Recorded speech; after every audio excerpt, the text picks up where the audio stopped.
The gentleman from Kentucky is recognized for 4 minutes. I thank the gentleman for yielding. Mr. Chairman, I rise in opposition to this bill.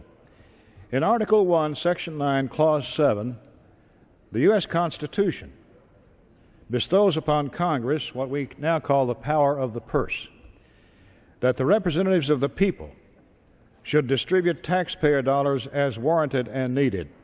The line item veto would weaken that power, shifting budgetary authority to the executive branch and giving the President a power that our founding fathers did not see fit to give to him. In fact, a previous effort to provide the President a line item veto, as has been noted, was ruled unconstitutional by the Supreme Court in 1998.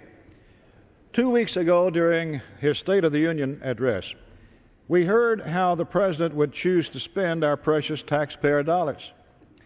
The line item veto would strengthen the President's ability to give preference to his spending priorities over those of the Congress and the constituents that you represent. Our founding fathers had seen firsthand what an absolute authority could do when wielding too much influence, particularly over spending and taxation, and drafted our Constitution accordingly, providing for checks and balances to prevent too much power from falling into the hands of the one branch of government, the executive. The framers would surely shake their heads at the idea of transferring this much authority to the executive branch. So powerful was this defense of the Congress role that James Madison, in Federalist Paper number 58, stated, and I quote here, "The power over the purse may in fact be regarded as the most complete and effectual weapon with which any constitution can arm the immediate representatives of the people for obtaining a redress of every grievance and for carrying into effect every just and salutary measure." End of quote, James Madison. Not only does the line item veto fly in the face of our Constitution and the framers' protections, but budget experts also doubt its effectiveness as a spending reduction tool. Look back to Congress's experience with the line item veto under President Clinton. He wielded this authority to little effect in saving taxpayers' dollars. In fact, Congress declared that he misused that authority and overturned nearly half of his cancellations. So to summarize the line item veto, it's a power likely to be abused and not likely to save money.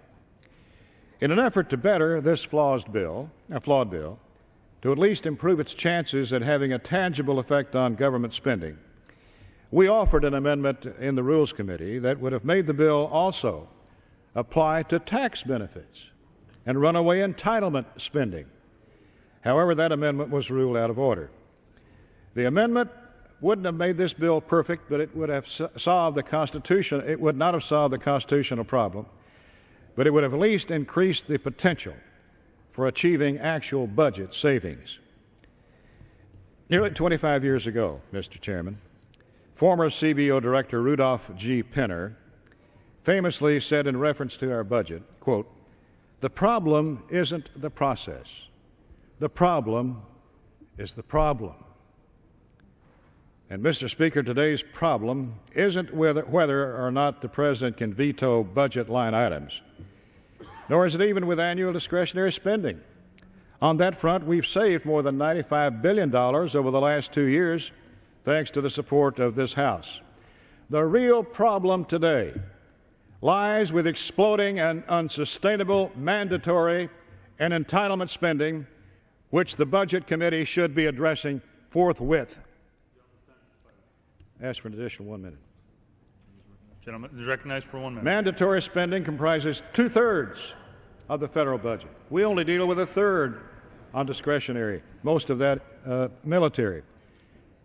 And it continues to blow up the nation's deficits and debt at these rapid rates, putting our economy and the stability of our nation at risk. I urge my colleagues, look beyond the opportunity for the easy press release to see that the line item veto does more harm than good.